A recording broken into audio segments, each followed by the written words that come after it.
to this 4th episode of Dropping Pebbles in the Pond. And wherever you're watching from, and it might be that you're watching on Facebook, LinkedIn, YouTube, and whether you're watching live or on recording, you're all very welcome. And please do pop in the chat where you're joining from, which part of the world you're joining from, because I know I have people all around the world who are part of the audience now. I'm being supported behind the scenes by my brilliant team, and they will share comments and questions as and when they become relevant. So every now and again, I'll just check in with them to see if there's anything that I do need to answer. So settle in, grab a brew or your favorite tipple. I've just got a soft drink here tonight for me, and a notebook, because it could well be that you want to take some notes as we're going. Now, I've been wanting to talk about tonight's topic for a long time because it's an area of great possibilities, but too often branded as an area of conflict. So this is about the alliance between introverts and extroverts and what's possible. But word of warning, buckle up, as I don't intend to pull my punches in this show, because in our world that's increasingly divided, intent, it seems, on conflict and encouraging hate, it's time for waymakers like me to start encouraging alliances and encouraging inclusivity and encouraging more tolerance. Now, more than that, I think it's about how about if we hold the possibility for love? Is that too radical for you? See, if people can hate for no reason and hate someone that they don't even know, and we see it all the time, don't we, on social media and elsewhere, then surely people can love for no reason too. So that's the possibility that I'm holding out for here. So what's prompted me to rattle this particular cage at this time? Well, I've told you many times how I'm a member of a number of introvert groups, and pretty much every one of them is guilty, and yes, I'm going to use that word, guilty, of encouraging self-limiting ideas about what introversion is, and worse still, what we're capable of. Those groups and the memes shared in them often infer that that extroverts are somehow deliberately misunderstood. Shall I start that again? Put my teeth in, maybe. They often infer that extroverts somehow deliberately misunderstand introverts and are intent on making our life miserable. Not true. And memes regularly proclaim things like, never mind telling the introverts to speak up. Why does no one tell the extroverts to shut up? Well, I'm here to set the record straight, because introverts and extroverts can and do exist beautifully in harmony. All it takes is a little effort and understanding. I felt I wanted to burst into song then, but you wouldn't thank me if I did, because I don't have a good singing voice. Anyway, I'm here advocating for more intentional introvert-extrovert alliances. Now, just so I'm clear in this context, I consider an alliance to be simply two parties choosing to collaborate and work together in ways that benefit each party. You see, in this way they seek to achieve something that they couldn't do as well on their own. There are things that extroverts do naturally that I'm in awe of. I don't necessarily want to emulate them like I did for a while, but I do want to bring them in where appropriate so that they can play to their strengths. So do you want to know what I want extroverts on my team for? Okay, here's a few things. I really value most of the extroverts that I've met and worked with. I value their ability to fall easily into conversation with pretty much anyone. I have to have sufficient charge in my batteries and know that I can move the conversation into meaningful territory to be half as good as they are at that natural kind of small talk and conversation. And just because I don't find it meaningful does not mean it doesn't serve a purpose. So I'm in awe of them for that. And I really value that skill, that natural talent that they have. I value their sense of fun and quick wit. They can help to lighten the mood quite often. And as I tend to take myself too seriously most of the time, we're often a good complement to each other. So they lift the mood when necessary, and I actually can calm things down and get serious when we need to get serious. Next, many extroverts seem naturally confident and happy to be thrown in the deep end. I, on the other hand, had to work hard at building my confidence. And honestly, most of it came when I gave myself permission to be the real me, to be authentic. And I wonder if that's part of the key difference around confidence between extroverts and introverts, actually. Because with our world geared towards the extrovert ideal, extroverts, I think, have always felt able to be themselves. I'd love to hear your views on that, see whether you think that makes any sense. Next on my list of things that I really value about most extroverts is that they're team players, or at least they like the energy of a team environment. Now, does that energy actually translate into productivity though? Well, not always. And whether it does or not, energy in a team is a good thing in my book. There are times where we need the energy lifted. Next, and probably almost penultimate, I think, on this list, and this isn't an exhaustive list by any means, the extroverts I've worked with are quick to generate ideas and solve problems. Here's the thing though, introverts with their considered approach and their reflective nature and their kind of terrier-like qualities are often better at getting to the root cause of a problem. So in my ideal team, I'd have extroverts for that quick kind of problem solving that I'm looking for. And I'd have the introverts who I know will kind of really stay with it and get to the root cause. Because until we fix the root cause of a problem, essentially all we've done is put a sticking plaster over things. And then finally on my list of things I really value about the extroverts in my life is that they're more likely to be happily spontaneous. Now, actually, I enjoy spontaneity too. And much as this challenges my team, I know I'm probably more of an oddball on this. But I love the fact that they'll just kind of decide to do something in the moment and off they'll go. Needs communicating though as part of a team, because we can't have people leaping off doing different things, which is why I want in my ideal team a good blend of introvert and extrovert personalities. You see, both extroverts and introverts have natural talents and strengths that I believe we need in different situations. And great managers, and not all the managers I work with are great managers, but great managers and leaders know their people well enough to know who brings what to the table and when to bring their skills and talents forward. And my friend Linda always talks about the importance of calling people forward, not calling them out. And that's exactly what we want to do here. We want to call forward the right people with the right skills for the right situation.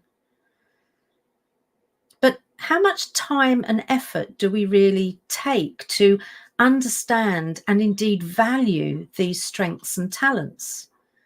In my experience, we don't spend enough. And back to the moaning that goes on in introvert groups, a lot of them will talk about the fact, I'm not going to waste time to explain to people. Well, how are people ever going to understand what makes us tick if we're not prepared to explain it?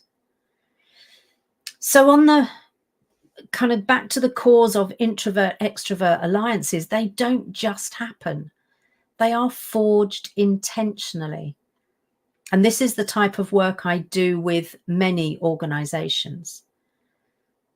So what about the potential synergy then of an introvert extrovert alliance? Because when introverts and extroverts are encouraged into alliance rather than forced into one, their strengths can be symbiotic. So each benefits from the partner, and that's the nature of a true alliance. So it isn't a question of winners and losers, it's a win-win situation. And I think by choosing to understand, value, and leverage our respective traits, introverts and extroverts can achieve more together than they ever could alone. So I've got some ideas on how we might do that. Just a few, and I'm going to share them with you now. The first one is for us to capitalize on our complementary skill sets, because introverts typically bring our analytical thinking, attention to detail, while extroverts contribute their social acumen, their ability to navigate complex social dynamics. This combination of strengths enables teams to approach problems from multiple perspectives. And when we do that, we tend to find more comprehensive, robust solutions. The second thing is, I think we can benefit from more balanced communication. Introverts provide thoughtful insights, considered analysis, while extroverts ensure that ideas are effectively communicated and understood by all stakeholders. This balance ensures that teams consider diverse viewpoints and communicate their ideas clearly and persuasively. And surely that's what we want to do a lot of the time in communication, is really get our point across, really land our point.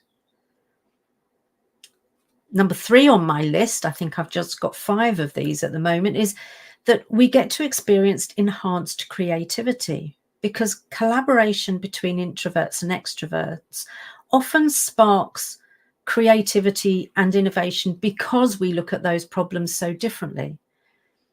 As introverts, we have that kind of introspective nature that encourages deep exploration and ideation, while extroverts' openness to external kind of stimuli and diverse perspectives infuses energy and inspiration into the creative process.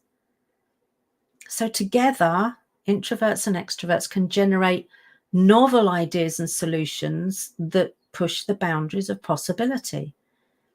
And if ever the world needed that, it's now, right? 4th on my list is to co-create support and encouragement. Now, this isn't a given, especially if we have been used to the kind of the them and us, the divide that is often encouraged.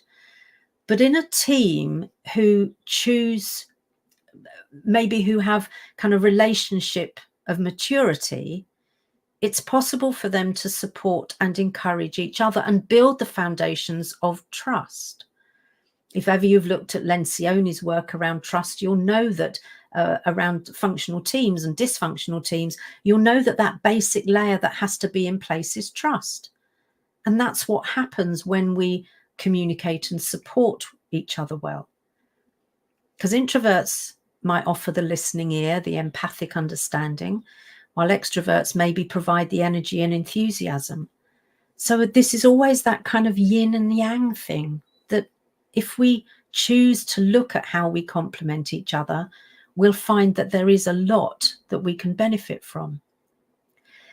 And that kind of complementary yin and yang develops psychological safety, and a support network like that really empowers individuals to take risks, which is what psychological safety is about. It's about taking interpersonal risks. And we can overcome more challenges and more readily reach desired outcomes. So last on my list is around the possibility of developing expanded networks. Simon Sinek, who you know I'm a big fan of, and I know the team are probably chuckling in the background, and Simon himself is an introvert, has a great little YouTube video of him explaining how he always goes to networking events with an extrovert, because extroverts excel at networking and opening doors, making introductions, etc. And so they introduce we introverts to new clients and new contacts quite often. And it's usually the introverts who then build the strong relationships and work at delivering the collaborations or business ventures. So the extroverts are great door openers and introducers, and the introverts are the ones who often will take that relationship to a deeper level. And once we have that expanded network, it enhances both personal and professional growth. And there are opportunities, obviously, for introverts to build their reputation by leveraging the skills and talents and natural gifts of the extroverts. So are you persuaded? Have I somehow made a case for you to think differently about introvert extrovert alliances, to stop somehow pointing fingers and blaming extroverts for what's wrong in our lives? Because it's evident that there are reciprocal benefits for both introverts and extroverts when we intentionally forge those alliances. And remember, it doesn't happen by chance. It takes patience and understanding. So working in alliance, we can collectively become more than the sum of the parts. And so does our output. So, are you ready for today's pebble? Here's my pebble. Are you ready?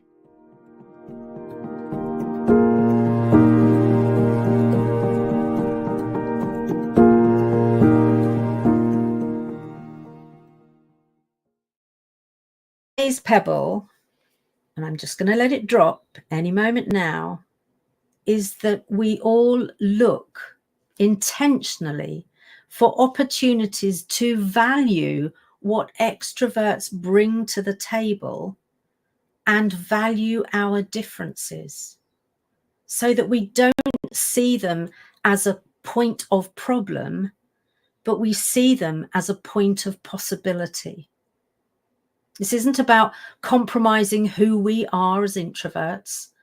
It's about seeing the good in others, choosing to see the good in others.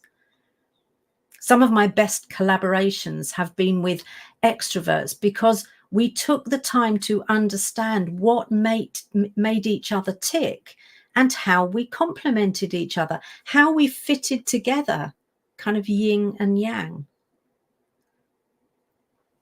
I've already got a poll up on my LinkedIn profile. I think the team are just about to put the link in the chat. So, because I'd love to hear your point of view on this, about whether you think alliances are possible and what it takes to really cause an alliance, to create an alliance. Because for me, in my position, and maybe it's also the type of work I do, the clients that I have, even my age to some degree, I know that such alliances hold immense potential for personal and professional growth. And we collectively become more than the sum of the parts as we establish how we fit together, not fit in, how we fit together. So it's time to stop compounding division on both sides, time to stop complaining about how the extroverts don't shut up, because actually they need that social interaction in order to recharge their batteries.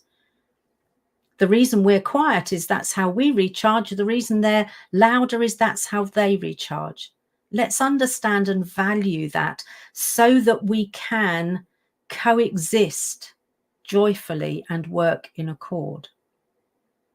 So I want to leave you with a final question. And my question is, are you ready to let go of past divisions and be part of a more inclusive future instead?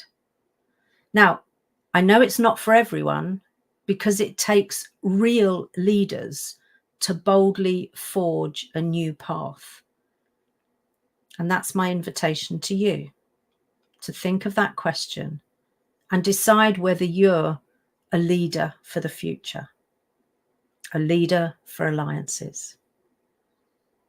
Thank you for joining me today. And do look at the poll. Thank you.